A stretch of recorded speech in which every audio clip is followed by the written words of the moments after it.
प्यारे दोस्तों, ईद के दिन सुबह मिठाई बनाने में माँ फातिमा रज़ियल्लाहु ताला अन्हा बहुत ही मशगूल थीं। आटा गूंदने और दूसरी तैयारियों में लगी हुई थीं, क्योंकि सुबह ही सारे काम पूरे करने थे। दूसरी तरफ 8-10 साल के मासूम भाई हसन और हुसैन रज़ियल्लाहु ताला अन्हुमा अपना खेल छोड़कर माँ के पास आ गए। उनके मासूम लहजे में एक सवाल था, अम्मी, आपको याद नहीं आज ईद है? जरा बाहर आकर देखिए तो सही। मोहल्ले के लड़के लड़कियां नए नए कपड़े पहनकर कितने खुश हो रहे हैं और हमने तो अभी तक नए कपड़े भी नहीं पहने। क्या इसका मतलब यह है कि हम आज ईद नहीं मनाएंगे? थोड़ी देर बाद फिर कहने लगे, अम्मी, जल्दी से हमें हमारे नए कपड़े पहना दो। हम भी उनके साथ खेलते खेलते ईदगाह जाना चाहते हैं। जब अब्बू आएंगे तो उन्हें हमारे साथ भेज देना, हम उनके साथ वापस लौट आएंगे। माँ ने बच्चों के सर पर मोहब्बत भरा हाथ फेरा, उनके माथे को चूमा और बोली, अभी ईदगाह जाने में काफी वक्त है बेटा, तुम लोग बाहर जाकर थोड़ा घूम फिर आओ, फिर मैं तुम्हें नए कपड़े पहना दूंगी। हो सकता है तब तक तुम्हारे अब्बू भी आ जाएं और शायद तुम्हारे लिए नए कपड़े भी ले आएं। तब मैं तुम्हें जरूर नए कपड़े पहना दूंगी और तुम अपने अब्बू के साथ ईदगाह चले जाना। अब जाओ बेटा, बाहर जाकर थोड़ा खेलो, इस बीच मैं अपने काम निपटा लूं। दोनों भाई बोले, जी अम्मी। फिर छोटा भाई अचानक सवाल करने लगा, अम्मी, क्या अब्बू हमारे लिए नए कपड़े लेने गए हैं? माँ ने दोनों बच्चों को अपने गले से लगा लिया, उनके माथे पर प्यार से चूमा और अपने दिल के आंसू पोंछते हुए हंसकर कहा, हाँ बेटा, तुम्हारे लिए नए कपड़े जरूर आएंगे, तुम्हें जरूर पहनाऊंगी। अब तुम लोग बाहर जाकर खेलो, सब ठीक हो जाएगा। माँ ने अपने रब पर यकीन रखते हुए अपने बच्चों को दिलासा दिया। दोनों भाई खुशी खुशी बाहर चले गए। माँ ने अपने आंचल से आंसू पोंछे और मजबूरी में अपने काम में दोबारा मशगूल हो गईं। कुछ देर बाद दोनों भाई फिर रोते हुए घर लौट आए।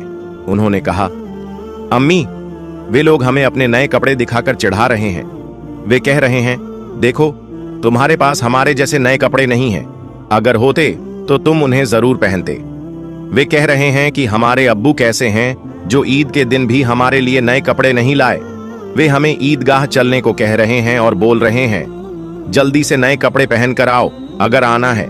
वे खजूर के पेड़ के नीचे खड़े हैं और हमारा इंतजार कर रहे हैं जब तक हम नए कपड़े पहनकर उनके साथ न चलें। अम्मी, अब्बू अभी तक क्यों नहीं आए? अम्मी, हमें जल्दी से नए कपड़े पहना दो ताकि हम उनके साथ ईदगाह जा सकें। मासूम बच्चों की इस गुजारिश को सुनकर अम्मी अपने जज्बातों पर काबू नहीं रख सकीं।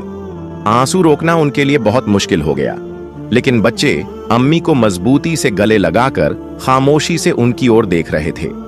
कुछ ही पल में खुद को संभालते हुए अम्मी ने आंसू पोंछे और चेहरे पर जबरन हल्की सी मुस्कान लाते हुए बोली, अभी बाहर जाने का वक्त नहीं हुआ है बेटा, इतनी जल्दी क्यों कर रहे हो?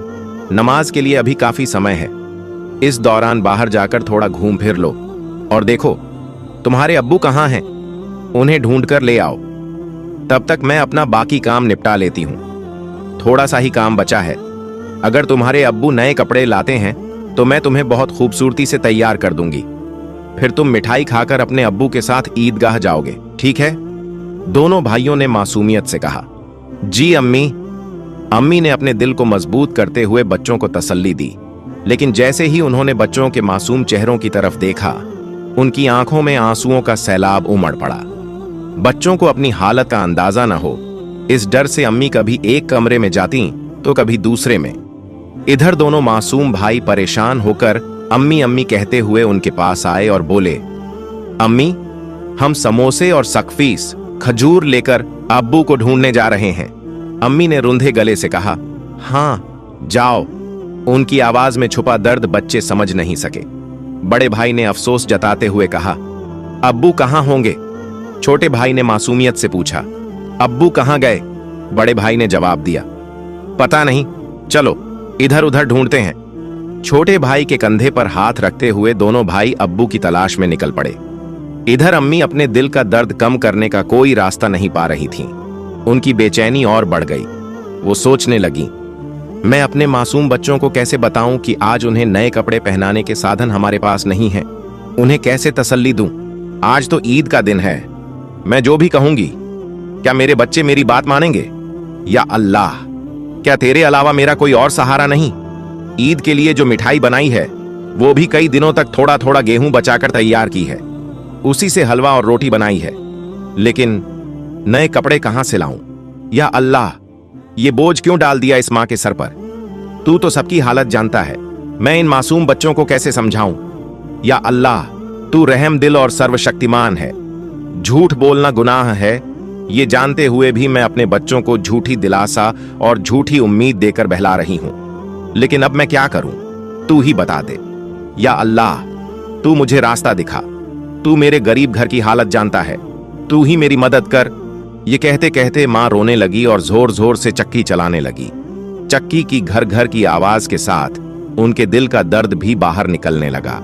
आंसू पोंछते हुए भले ही मिठाई बनाने का काम तेजी से चल रहा था, लेकिन जैसे ही यह काम पूरा होने को आया, एक और मुश्किल सामने खड़ी हो गई। तभी अम्मी अम्मी कहते हुए दो मासूम बच्चे मां के पास आकर खड़े हो गए। मां ने जल्दी से अपने आंसू छुपाए और प्यार भरी आवाज में पूछा, बोलो बेटा, क्या बात है? मां ने हमेशा अपनी इच्छाओं और आराम को दबा कर रखा था। गरीबी को अपना नसीब मानकर थोड़े में ही खुश रहने की आदत डाल ली थी। लेकिन आज मासूम बच्चों की एक छोटी सी ख्वाहिश ने उनके सब्र के दायरे को तोड़ दिया।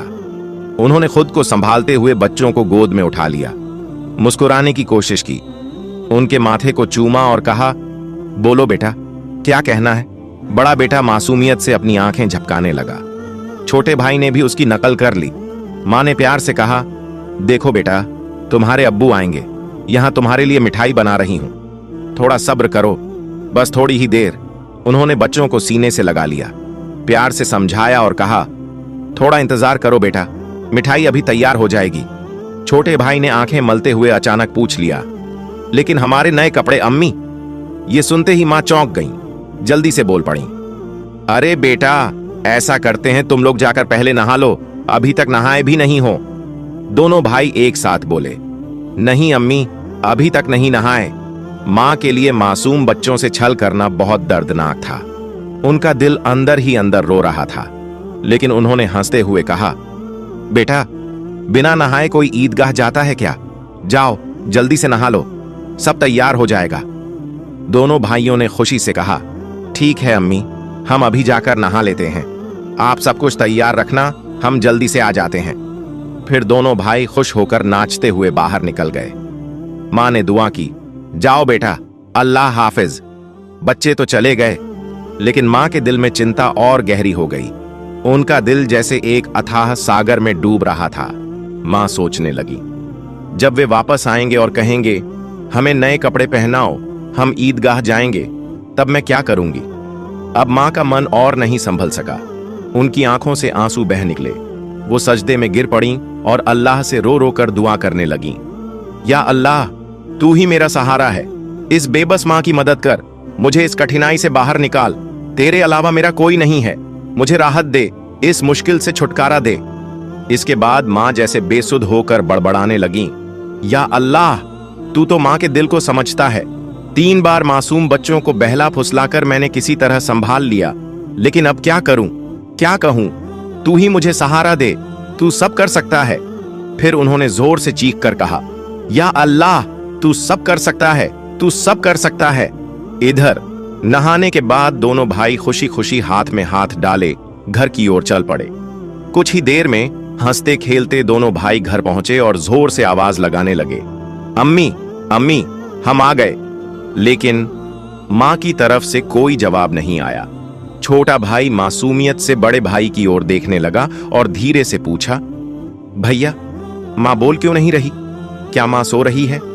बड़े भाई ने छोटे भाई को बाहों में भर लिया और उसे दिलासा देने लगा। मैं देखता हूं। जैसे ही बड़ा भाई मां को जगाने के लिए हाथ बढ़ाने ही वाला था, अचानक दरवाजे पर जोर से दस्तक हुई। बड़े भाई ने घबराते हुए पूछा, कौन है बाहर? बाहर से कोई जवाब नहीं आया। दोनों भाई सहमकर एक दूसरे को देखने लगे। छोटा भाई डर के मारे बड़े भाई से चिपक गया। फिर से दरवाजे पर जोर से दस्तक हुई।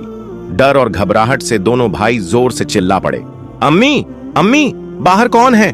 लेकिन मां की तरफ से फिर भी कोई जवाब नहीं आया। इस बार दरवाजे पर खटखटाने के साथ कोई भारी चीज घसीटने जैसी आवाज भी सुनाई दी। दोनों भाई डर गए।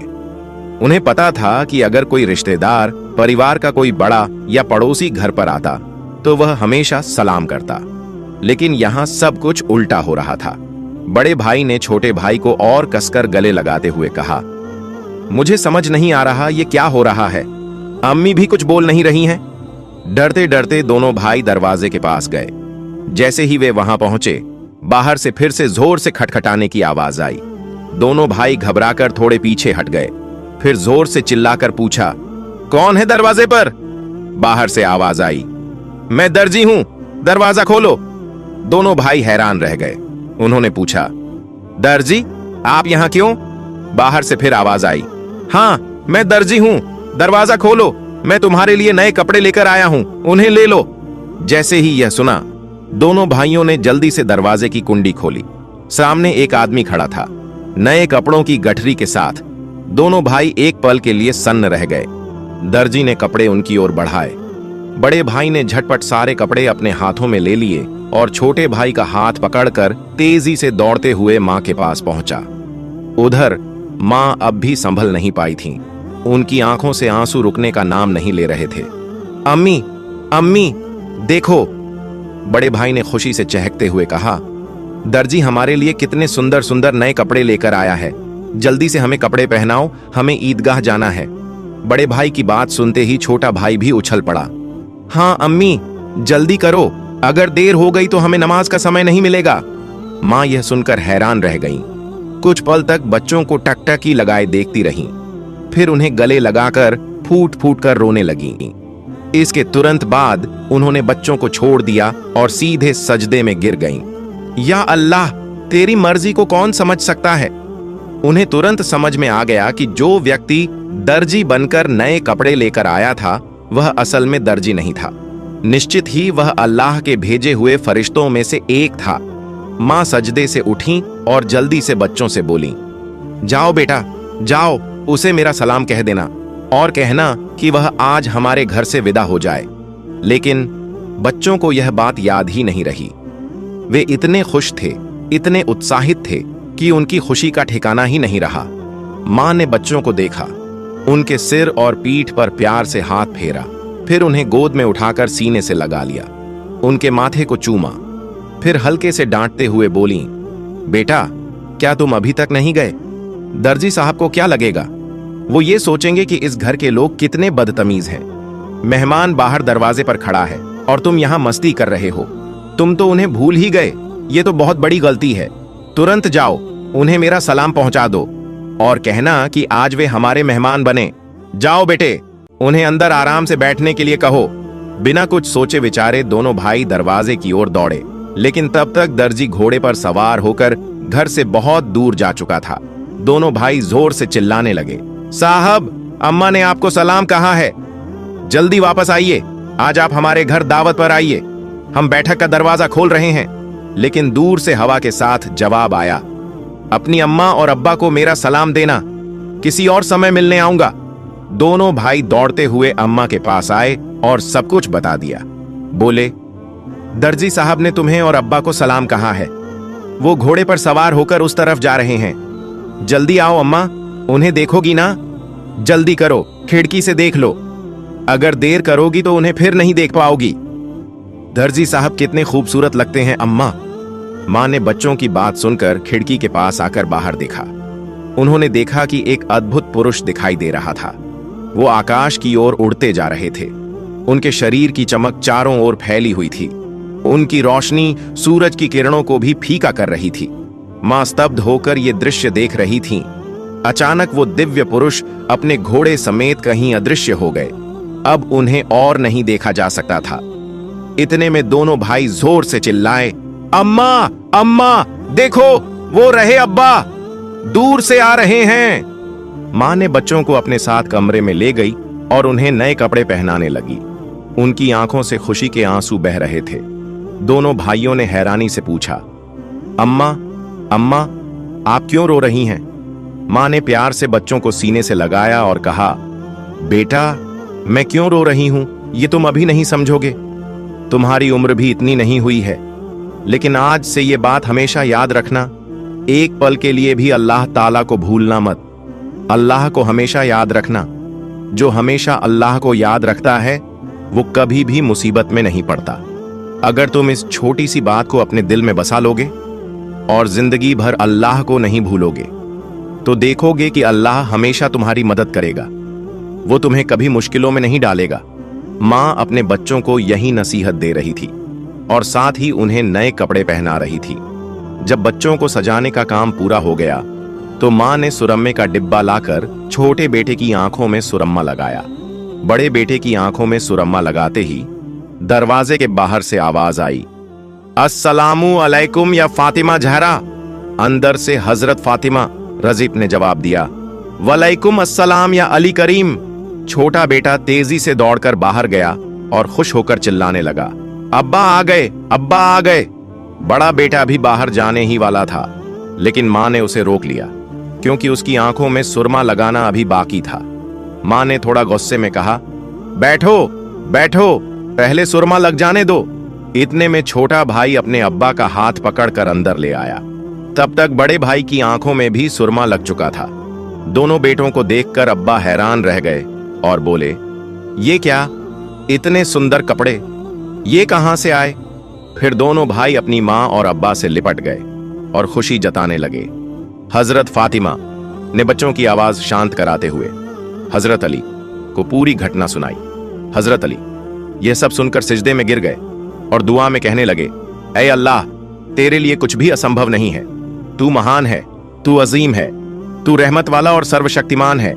फिर सिजदे से उठकर उन्होंने हजरत फातिमा रजमन से पूछा, जो दर्जी बनकर बच्चों के लिए कपड़े लाया था, क्या तुमने उसे पहचाना? क्या तुमने जान लिया कि वह कौन थे?